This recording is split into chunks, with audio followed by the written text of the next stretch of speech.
बहुत समय पहले किसी शहर में एक परिवार रहता था। परिवार में मम्मी पापा के अलावा 7 साल की अदिति और 8 साल का आदित्य भी रहते थे।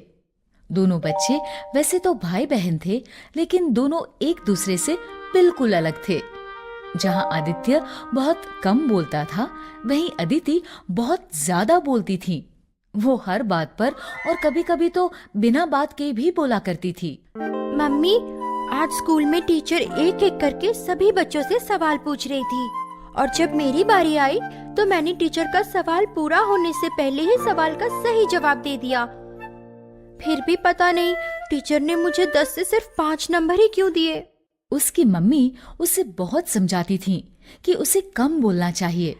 अदिति बेटी, हमें कम और मीठा बोलना चाहिए।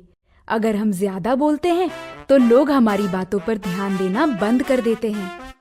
लेकिन वो हमेशा मम्मी से कहती कि मम्मी, मैं तो बहुत कम बोलती हूँ, बल्कि मुझे तो ये भी नहीं पता कि ज्यादा बोलना क्या होता है। एक दिन बच्चों की बुआ उनके घर रहने आई और अपने साथ दोनों बच्चों के लिए खिलौने भी लाई। आदित्य, ये लो तुम्हारे लिए रोबोट, और अदिति, ये लो तुम्हारी गुड़िया। आदित्य ने रोबोट चुपचाप रख लिया, थैंक यू बुआ जी। लेकिन अदिति हमेशा की तरह बोल पड़ी। बुआ जी, आप ये वाली गुड़िया क्यों लाए? ये वाली गुड़िया तो मेरे पास है। अगर आप मुझसे पूछ लेती तो मैं आपको पहले ही बता देती कि मुझे कौन सी गुड़िया चाहिए। ठीक है अदिति, अगली बार मैं तुमसे पूछ लूंगी। पूछने की क्या जरूरत है? आप मुझे अपने साथ बाजार ले जाना। मैं अपने आप एक अच्छी सी गुड़िया पसंद कर लूंगी और फिर आप उसे खरीद लेना। ठीक है।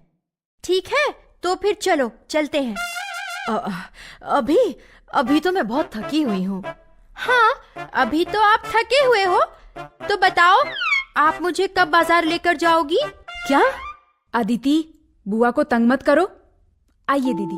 मैं तंग थोड़ी कर रही हूँ, मैं तो बस बुआ जी से बात कर रही हूँ। अगले दिन बुआ और मम्मी बात कर रहे थे। हम इस बार गर्मियों की छुट्टियों में नैनीताल जाएंगे। तभी अदिति वहाँ आई और हमेशा की तरह बोलने लगी। नैनीताल तो हम पिछले साल ही गए थे और उससे पिछले साल हम नानी के घर देहरादून भी गए थे। आप कभी देहरादून गए हो? हाँ, एक बार मैं। हम तो वहाँ हर बार गए हैं। हम तो वहाँ बहुत बार गए हैं। आप भी जरूर जाना। गर्मियों में तो वो जगह और भी अच्छी लगती है। आपको वो जगह बहुत पसंद आएगी। आइए दीदी, हम अंदर रसोई में चलते हैं। और उसके बाद आप नैनीताल भी जरूर जाना। आपको वहाँ भी बहुत अच्छा लगेगा। उसी रात अदिति के पापा भी बुआ जी के साथ बात कर रहे थे। दीदी, अच्छा हुआ आप आ गईं। मुझे तो आपके पास आने का समय ही नहीं मिल पाता। कोई बात नहीं, मैं जानती थी तुम काम से समय नहीं निकाल पाओगे, इसलिए मैं ही चली आई। तभी अदिति वहाँ आई और बोली, पापा, मुझे आपसे कुछ बात करनी है। अभी नहीं अदिति, अभी मैं बुआ जी से बात कर रहा हूँ। ठीक है, पहले आप बुआ जी से बात कर लो। ये कहकर अदिति वहीं बैठ गई और उनकी बात खत्म होने का इंतजार करने लगी। पापा और बुआ जी बात करने लगे। मैंने सुना आप बच्चों के लिए गिफ्ट लाई थी, तो क्या आप मेरे लिए कुछ भी नहीं लाई? मैं तुम्हारे लिए भी गिफ्ट लाई हूँ। ये लो तुम्हारा गिफ्ट। अरे ये शर्ट तो बहुत अच्छी है। ये देखकर अदिति से चुप नहीं रहा गया और वो बीच में ही बोल पड़ी। वाह पापा, आपका गिफ्ट तो सच में बहुत अच्छा है। बुआ जी, आप तो पापा के लिए बहुत अच्छा गिफ्ट लाई हो। इसका मतलब तो ये हुआ कि आपको अच्छे गिफ्ट खरीदने आते हैं। हाँ, तुम्हारी बुआ बहुत अच्छे गिफ्ट खरीदती हैं। लेकिन पता नहीं बुआ जी मेरे लिए ही क्यों वो छोटी सी गुड़िया लेकर आई। पापा, आपको पता है, बुआ जी मेरे लिए एक गुड़िया लेकर आई। वैसे गुड़िया मेरे पास पहले से ही थी, इसलिए मैंने बुआ जी से कहा कि वो मुझे कुछ और गिफ्ट ला कर दें। और बुआ जी ने मुझसे कहा है कि अगली बार वो मुझसे पूछकर ही मेरे लिए गिफ्ट लाएंगी।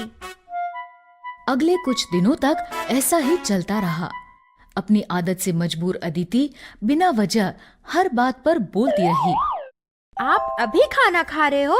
मैंने तो पहले ही खाना खा लिया था।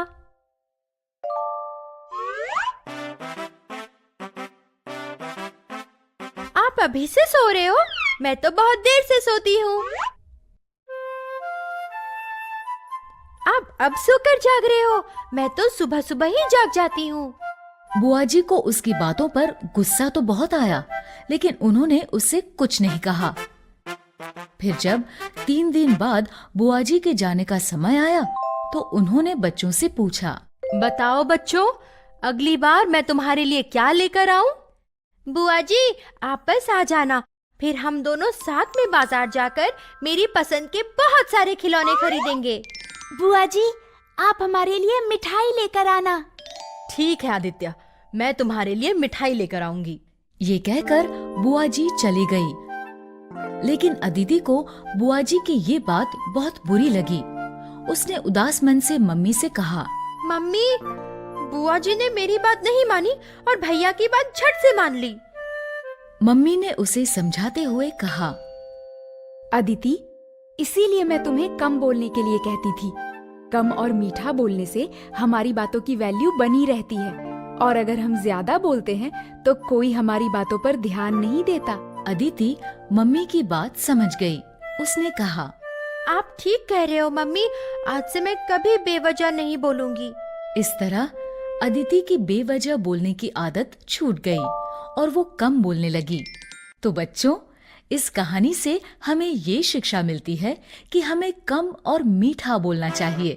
इससे हमारी बातों की वैल्यू बनी रहती है।